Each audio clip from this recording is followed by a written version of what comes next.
Hope y'all don't mind a little music. This is Warpath. Be advised we have additional choppers from the one. Hello there, Sir from 17 once again, bringing you Chapter 6 in this Homefront Guerrilla difficulty video walkthrough. And this level's called Overlook. And the reason for that is because we are flying this lovely attack chopper. And what this is, in my opinion, is the greatest example of polarity since Ikaruga. And the reason for that is, this is the easiest level of the game. Regardless of difficulty, this is a piece of piss. And anybody that doesn't understand that turn of phrase, that expression, that is an English way of saying it's very easy. What you have to do is you have to fly around this area, blowing up anything that comes up with a red diamond. Whenever something says on the screen that you have a missile lock, if you press A, you will use your countermeasures, and your countermeasures do respawn, so you can keep using them.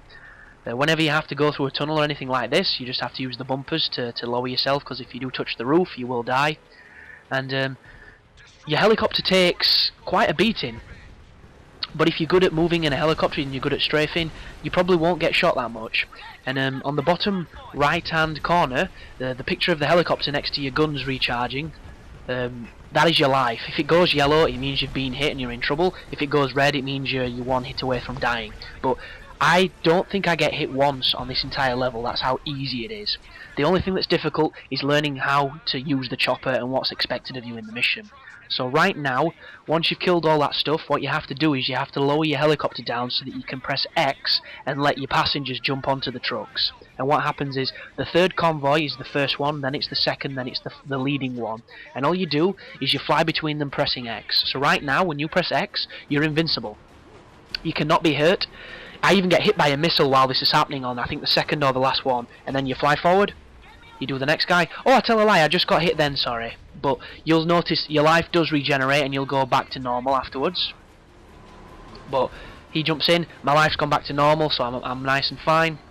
And that is a potentially frustrating section done in the space of 10 seconds. Now the convoy is ours, all we have to do is protect it.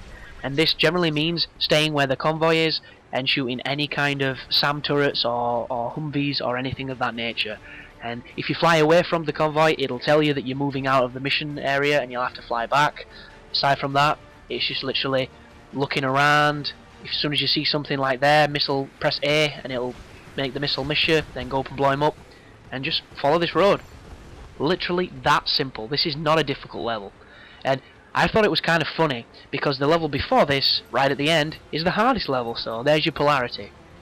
There is your complete polar opposites juxtaposed together, and kind of weird. But little tips with this machine: don't hold fire. I would alternate the machine gun and the rocket, so you fire a burst of the machine gun, then a rocket, burst of the machine gun, then a rocket, and it will maximise the amount of carnage that you can cause, and you can fire for a lot longer that way, instead of just going, you know, blowing your load instantly like some cheap porn star. This way you can shoot for a lot longer, and you should be able to always be delivering some damage rather than waiting for shit to cool down and all that kind of contrived video game mechanic bullshit. But as soon as you see the missile lock, make sure you press A. You'll notice below the cannon is something that looks a little bit like cherries on a stalk. That is your countermeasures. When that bar is full, it means you can use it to evade. When it's not full, obviously you can't use it, so you have to wait for it to recharge. But as soon as you see missiles coming your way, make sure you clean them up. But if he ever says you're leaving the mission and you've got 15 seconds, make sure you back up or you will fail. And now you just have to guide these guys through this city. And it's pretty short, this level, because once you guide them through the city, there's a couple of Humvees that's going to attack. There's going to be a couple of the Koreans on roofs with RPGs. And then you get to the harbour where there's a bunch of SAM turrets. Once you're at the harbour, you go across the bridge, you defend the convoy on the bridge, and then you've done the level. So not only is this level pretty short, but it's also incredibly easy. And I think that's how all vehicle sections should be, because you look at vehicle sections in Call of Duty 2, when you were in that tank, and you could get instantly killed from a tank miles away that you'd never even seen. And it was just one of those games where you were pushing the checkpoints and praying that you could get where you need to be, and you were lucky enough not to get, you know, that one shell hit that instantly kills you. that isn't fun, and that isn't challenging. That is the game taking all the skill away from you and making it hard for the sake of being difficult. This, sure, it's not easy, but it's fun. I mean, sorry, sure, it's not hard, but it's enjoyable. And they should never sacrifice enjoyment for difficulty. And don't get me wrong, that probably sounds like a really contradictory term, because the whole point of difficulty is to challenge you, and the whole point of being challenged is to get frustrated, or is to, you know, not get your way. It is to go against your natural order of winning, if you're that kind of person. But I don't know. It's such a strange thing, and I always think about, you know, if I was a game developer, or if I was on a dev team, it always makes me think what my hardest difficulty would be. And I generally like talk about this kind of shit with my friends who are as into gaming as I am, and we all come up with, you know, like a crazy name for a difficulty, you know, like the cock slap or the god cock slap or something like that, something just stupid. And then you have to specify exactly what makes your difficulty hard. And I always think, I don't know, like I always thought there should have been a difficulty above insane on Gears of War, because when it comes to difficulty, I like Devil May Cry's, because they have like 20 difficulties. They've got the, you know, the pussy flap mode, which is where the game plays it for you. You basically watch Dante comb his hair and everything dies, and all you have to do is press A. It's the Dynasty Warriors mode. And then you've got like your harder mode, where it's generally got a fancy name, and then there's the Dante Must Die mode, which is super difficult because everything kills you super quick. And then there's like the complete and utter fuck you mode, like Heaven and Hell, where the enemies die in one hit, you die in one hit, and it's just this ridiculous, you know, gun fest of insta-kills. And I mean, there's probably a lot of people that don't even go near these kind of difficulties, but I like the option to be able to, because I love silly difficulties. The only thing I don't like is when difficulties take away checkpoints. That is the one thing that really pisses me off. That is the one thing that I don't believe even is a difficulty. That's just being a dick. And if the difficulty was called being a dick, I probably wouldn't mind, because it's dickish. It is what a dick would do, but it generally ain't. And it's just gay. But I don't know. Yeah, speaking about the Gears of War difficulty that it could have had, I reckon Gears of War could have been even more difficult, but it could have, I don't know, implemented a better checkpoint system. So every kill you get a checkpoint, but every enemy has the potential to get a headshot on you, or something crazy like that, where you're literally struggling to do one fight, but when you do it, you know you've achieved it, and the checkpoints are so lenient that it makes it playable.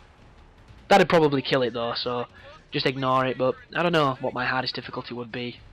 It would definitely be up there with stuff.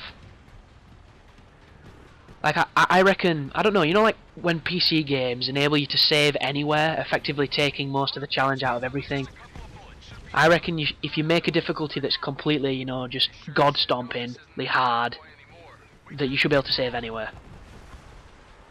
And I suppose you could limit the amount of saves you get, kind of like what Hitman did, because I don't know if you ever played Hitman Blood Money, but on Expert I think you got unlimited saves, and then when you went on to Professional you got... No, sorry. On Expert you got 3 or 4 saves, and then Professional you got none. And Expert were really cool because it was difficult, but you had to plan where you used your saves, so it became this kind of meta game where you were strategically thinking about where was the best point, and depending on how well you did, I'll put a save point here, and that enables me to go here and do this, and that was really cool. And it worked because the levels on Hitman, Hitman, bunch of bald dudes going in a church and killing kids. No, on Hitman, what they were is, they were about 30 minutes to an hour long, depending on how well you knew them. And if you knew them really well, you could do them in 10 minutes. And that's why it worked. You take that premise and you put it in Dead Space 2, a game that's 10 to 15 hours long, and it doesn't fucking work. All it means is that you've got to isolate an entire evening to play a game. And I've got no qualms against doing that if I'm enjoying it, but the prospect of dying and being put back to the title screen, it makes me want to pull the horn off a unicorn and rape it with it. And that's not a nice thing. And it's similar with Alien vs Predator. One of my subscribers, I think it's a subscriber, I could be wrong, actually commented, would I be doing a guide for Alien vs Predator? And anybody knows I quote Arnie like a motherfucker. I quote films all the time, and I love the Predator franchise, and I love the Alien franchise. Don't get me wrong, both of these series have had shit films. They've had really shit films. And I'm not thinking Predator 2, because I like Predator 2. I'm talking all the Alien vs Predator wank, and Alien Resurrection springs to mind, because I didn't enjoy that at all. But love the films to death, and I've got almost like a guilty pleasure when it comes to them. I will get the games regardless of score from the reviews, regardless of how good they look, just because I love the series and I want to play as those characters. I want to be in that universe. And Alien vs Predator wasn't that bad of a game, but that didn't mean it was a good game. And the difficulty on that was called Nightmare, if nobody knows this, and it took the checkpoints out. Yeah. And I never played it. I never even tried. And the reason for that is, I don't mind being punished for a game if there's a checkpoint. The only thing that bugs me is if there's a fucking loading screen or a cutscene that you have to sit through before you can go back in it. A good example of that is Ninja Gaiden 2. This is a game that when you play it on its hardest difficulty, the game will punish you if you don't punish the game. And when you die, there's a long ass loading screen and then you've got to press start and then you're back in. And that killed me. I even tried installing the game to make it faster, and it didn't work. It's just Japanese developers throwing up a big fuck you to anybody that wants a challenge, and unfortunately, you've got to put up with it. There's nothing you can do. Another good example is Castlevania, the Lord of Shadows. When you die, and you press A to get back in the action so that you can fight again, the game then asks you, are you sure you want to restart the checkpoint? You see, that to me, if I'd have been in that development meeting, the guy that suggested that would have a black eye, and I would probably be escorted out of the building by security, because that does not make fun gameplay. And it's that kind of thing, and taking the checkpoints out is as punishing as it gets. You can play the entire level, have no trouble at all, get all the way to the end, and die on something cheesy, and you have to do it again. And you didn't struggle with the first 2/3 of the level, it was the last bit that fucked you. Why should you be penalised that strongly? I just don't get it. But yeah, I went on a massive rant there, so I do apologise, but that's the end of the easiest level on Homefront. I hope you guys enjoyed it, and I'll see you in the final chapter. You take care now.